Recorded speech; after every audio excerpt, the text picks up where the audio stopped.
Coming up on WUFT's First at 5, visas revoked. Students nationwide are surprised by their immigration status. Now it's reaching the University of Florida. And a student stand. Many take to campus to have their voices heard following a student's deportation. Plus, tariffs are now in place. What this means for you and your daily expenses. First at 5 starts right now. First at 5. From the University of Florida's College of Journalism and Communications, you're watching WUFT News. Issues attaching universities nationwide have made its way to Gainesville. A UF international student detained by the Immigration and Customs Enforcement in March has been officially deported back to Colombia. Welcome to First at 5. I'm Nicole Beltran. And I'm Charlize Ramos. Students gathered outside Turlington earlier today to protest that decision. WFT's Carolina Tortorelli was there and followed them on their march to Tigert Hall, where they shared their grievances. Nicole and Charlize, the cry is for justice. As you can see, dozens of students have gathered here at Turlington Plaza to protest on behalf of a student who got deported after a traffic stop. This body cam footage of Felipe Zapata Velázquez, an international student from Colombia, captures his arrest on March 28th for driving with an expired license and registration tag. Zapata Velázquez was in the middle of renewing his student F1 visa when he was taken into ICE custody. 11 days later, he was back in Colombia.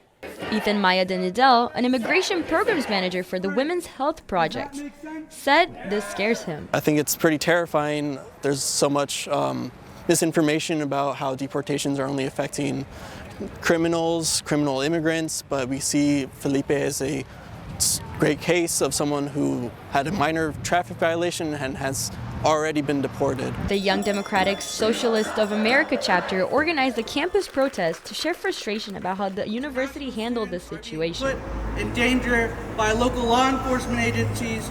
We hope that UF sees that so much of its student body is dedicated to the protection and well-being of the immigrant community and international student community here at UF. The protest started with chants at Turlington Plaza and ended after a march to Tigert Hall, where the protesters spoke outside the UF presidential office. Protester Leo Moreira was in the crowd. He feels sympathy for Felipe and his immigrant family and friends. Everyone knows someone who is going through something because of this. The YDSA hopes the university will hear their voices. If they're smart, they'll listen to their students. Stand with your students! Zapata Velázquez is now back in Colombia, but the people behind me continue his fight. Reporting outside Tigert Hall, Carolina Tortorelli, WUFT News.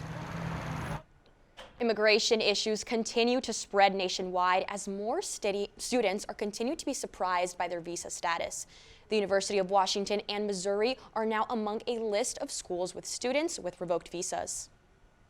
9 students in Washington had their visas canceled without notice. Many cases of revoked visas, students have been targeted because of political activism like supporting Palestinians. And in Missouri, professors say some visas have been revoked for infractions as minor as speeding tickets, similar to UF Felipe Zapata Velázquez. According to the New York Times, the U.S. issued more than 400,000 visas in 2024, and so far nearly 300 students have been stripped of their visas. Former City Commissioner Tim Martin is now Newberry's next mayor. He won Tuesday's special election against opponent Joy Glasner by just 97 votes. Martin will replace current Mayor Jordan Marlowe, who served as the city's mayor since 2017. He ran on a campaign of economic development and lower taxes. And the city of Alachua also voted in a new mayor on Tuesday night. Walter Welch won the seat to city mayor over incumbent Mayor Gib Coper. Welch and Fletcher won by a margin of 21 votes, ending Coper's almost 15-year career as mayor. Welch received 639 votes, nearly 51%, and Coper had 618 votes, just over 49% of the votes. School leaders in Marion County are urging state lawmakers not to pass a bill that would gut funding for several programs aimed at high school students. If approved, House Bill 5101 would cut 50% of funding from programs like AP, IB, Cambridge, and dual enrollment. For those students, this week, the school board passed a resolution asking the legislature to reconsider the bill and amend them to protect funding. In a press release, MCPS officials say the county would lose some $2.5 million aimed at advanced credit and CAPE classes. The bill is currently being advanced in the House, and similar bill in the Senate, and a vote is expected on the measures this week. Early morning temperatures were as cool in the 40s today in some spots in north central Florida. This afternoon, we warmed into the 70s, but highs today are a bit below average. UF forecaster Jadyn Bottini joins us now, and she says that another shot of cool air will arrive before the weekend. That's right. It's feeling really nice out there today with these cooler and drier temperatures we're seeing on campus right now. A couple of scattered clouds, temperatures in the 70s, and we haven't gotten much higher than that this week. Right now, 75 in Gainesville, 78 in Ocala, 75 in Palatka, and as we head into the evening, we'll cool down to the 60s. We're at 65 degrees by 9 p.m. Heading into the overnight tonight, we're down in the 50s, getting as low as 54 degrees tonight. Coming up, we're taking a look at those sunny skies this week, a cool and dry week as well, and tracking some showers on Friday as we head into the weekend. Another victim is speaking out against Richard Hawkins. That's according to the Ocala Police Department. The 62-year-old was a coach and children's sports business owner in Ocala. He was arrested in February, accused of sexual offenses involving a 16-year-old. He now faces more molestation charges. A young Newberry man died last night in a car crash. The Florida Highway Patrol says the 23-year-old was driving on West Newberry Road when the car turned right and hit the curb and power pole. The car continued to spin until it hit a fence, at which point the driver fell out of the car. The man was taken to UF Health Hospital, where he was pronounced dead. The Marion County Sheriff's Office just released dashcam video of the chase and arrest of suspects they say were pointing a gun at children. Deputies say back in April, Alexis Diaz was driving his moped when he passed a passenger pointed a gun at children in a yard. Their report says Diaz was caught by a deputy after trying to run. They say he then pulled out a realistic-looking BB gun but complied with commands and was taken into custody. The passenger, a minor, was also located and arrested. In other news, bat maternity season starts later this month, and Florida has 13 native bat species who typically roost in trees, caves, and man-made buildings. Maternity season is the time when most of these bats give birth and raise their young. During this time, it is illegal to block them from their nests. The FWC says April 15th is the last day to legally push away bats from buildings. To do so after the date, you will need a special permit. Bat maternity season begins April 16th. Coming up on First at 5, over 100 people are dead after a nightclub roof collapsed in the Dominican Republic. Plus, China tries to match the U.S.'s massive tariffs on Chinese products, how your everyday goods are being impacted along with the country's economy and currency value when we return. You're watching WUFT-TV News. The Dominican Republic has declared a 3-day period of national mourning after a deadly roof collapse at a nightclub left hundreds of people dead and injured. Among them were 2 former Major League Baseball players and an international singer performing at the club. The search and rescue are still underway as they search for survivors. Videos from inside the nightclub show famous merengue singer Ruby Perez on stage at the time of the collapse. Officials say he and 2 former MLB players, Octavio Dotel and Tony Blanco, are counted for among the dead. Dotel was a relief pitcher who won a World Series with the St. Louis Cardinals. Blanco played 1 season with the Washington Nationals. People have gathered outside the club, some of them saying they received calls from their loved ones trapped underneath the rubble. Horrible incident happened where a lot of people had lost their life, where we have mothers, fathers, sisters, friends that we lost, and today our nation is full of pain because of this. Reasons for the collapse are still unknown, along with whether a lightning strike caused fire is a factor, and it's still unclear when the building was last inspected. President Trump's tariffs are in place as of today, which will impact your daily cup of coffee, making it more expensive. The U.S. is the 2nd largest coffee importer in the world, and brewing tariffs could result in higher prices for beans and your cup of joe. Both Brazil and Colombia have been hit with a 10% tariff, and Indonesia with 32%. But coffee prices are not the only things being impacted. That's right. Home insurance may also go up as a result of these tariffs. Weather risks and inflation are what usually go into insurance costs, but tariffs might have to be added to that list. This is because house building materials such as lumber and drywall are imported. With that, appliances, furniture, and clothing inside your home are also made outside the U.S. Today, China announced its 84% tax as it tries to match the U.S.'s 104% tariff on their goods. nations are rushing to negotiate a deal with President Trump. NBC's Gabe Gutierrez reports from Washington. Today, a stunning reversal. President Trump announcing a 90-day pause on most of his tariffs. I did a 90-day pause for the people that didn't retaliate, because I told them if you retaliate, we're going to double it. The president writing, the freeze is a result of 75 countries asking the White House to negotiate better trade deals.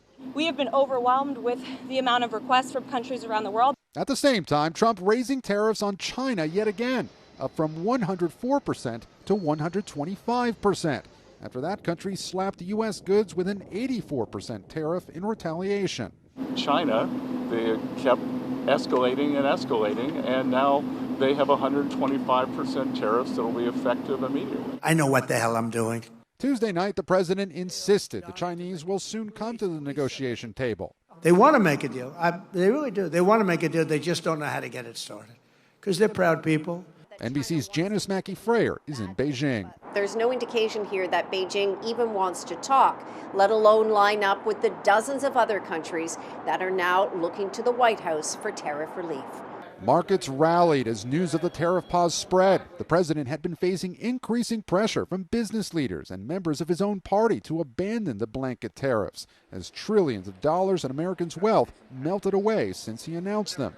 Wednesday morning, J.P. Morgan Chase CEO Jamie Dimon became the latest business leader, warning the tariffs could lead to a recession. I think probably that's a likely outcome. Because markets, I mean, when you see a 2,000 point decline, it sort of feeds on itself, doesn't it? Some American businesses still concerned. It scares the devil out of me. Hub Hobby in Minnesota imports toys from China and is now bracing for a major hit. We can pay the bills and raise prices or try and absorb them and go out of business. Gabe Gutierrez, NBC News, Washington. Coming up, we're tracking this system that may bring us some showers on Friday. We'll be back with more after the break. You're watching WUFT-TV News. You know, I was honestly surprised this morning and even yesterday when I went outside and felt how cool it was outside. I know, it's really cold. You know, it's mid-April. I'm expecting beach weather at this point. Jadyn, can you tell us what's going on?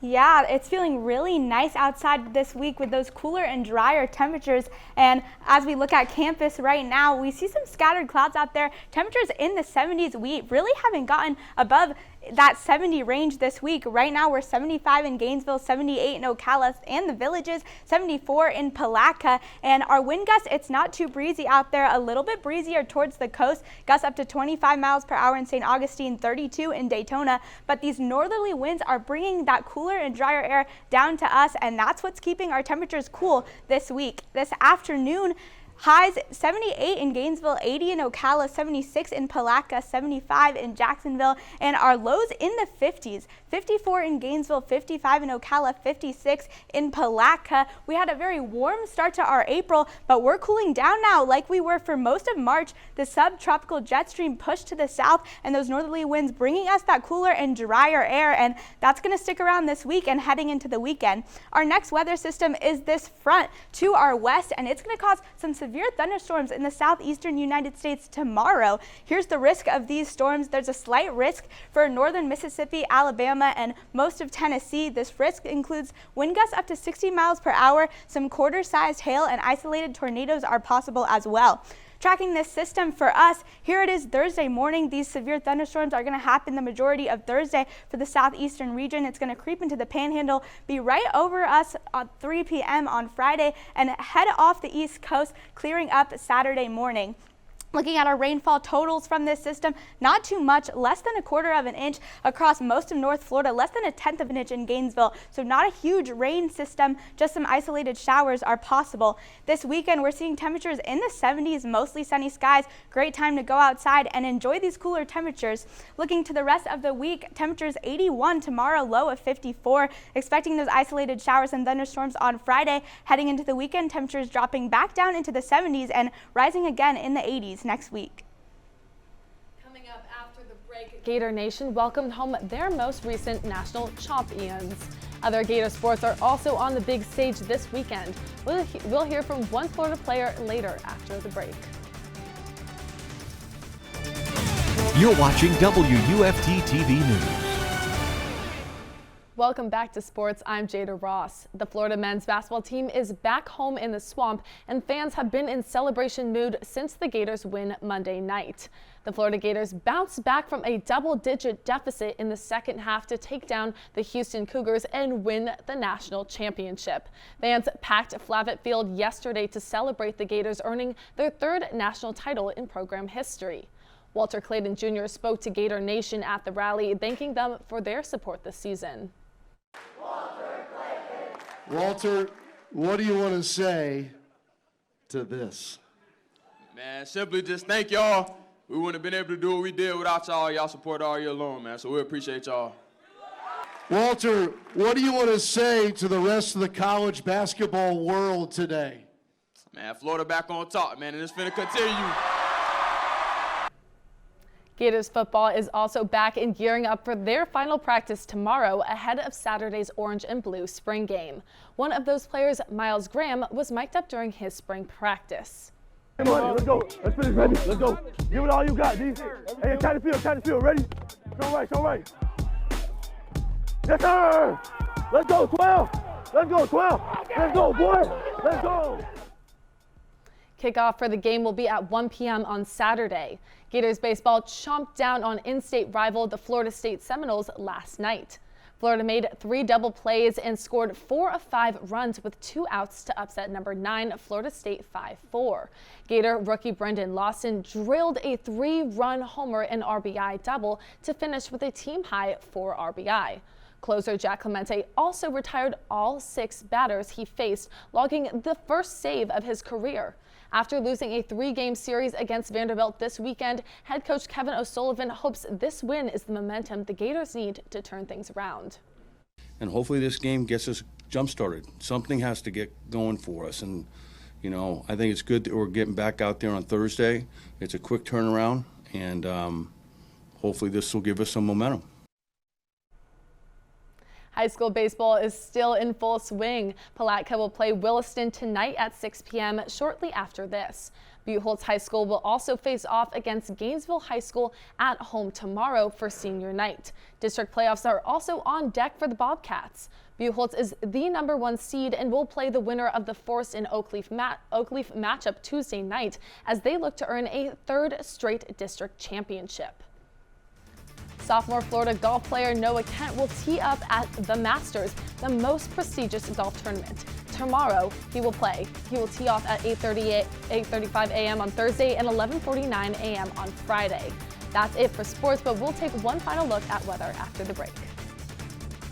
Welcome back. Bread of the Mighty is planning a food event giveaway for Hawthorne families this weekend. The nonprofit has plans to feed 200 households at Lakeside Baptist Church Saturday. The goods include fresh produce and non-perishable items. You can find the church on 65th Avenue in Hawthorne area. This event begins at 10 a.m.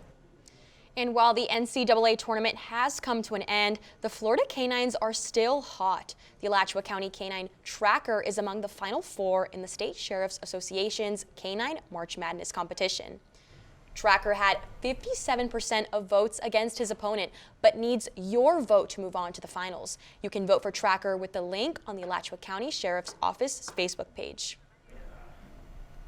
And so, you know, this cool weather is happening today, but what can we expect for the rest of the week, Jadyn? It's staying pretty nice this week, staying cool and dry. Friday, we can expect some showers, dropping temperatures into the 70s this weekend and back up to the 80s next week.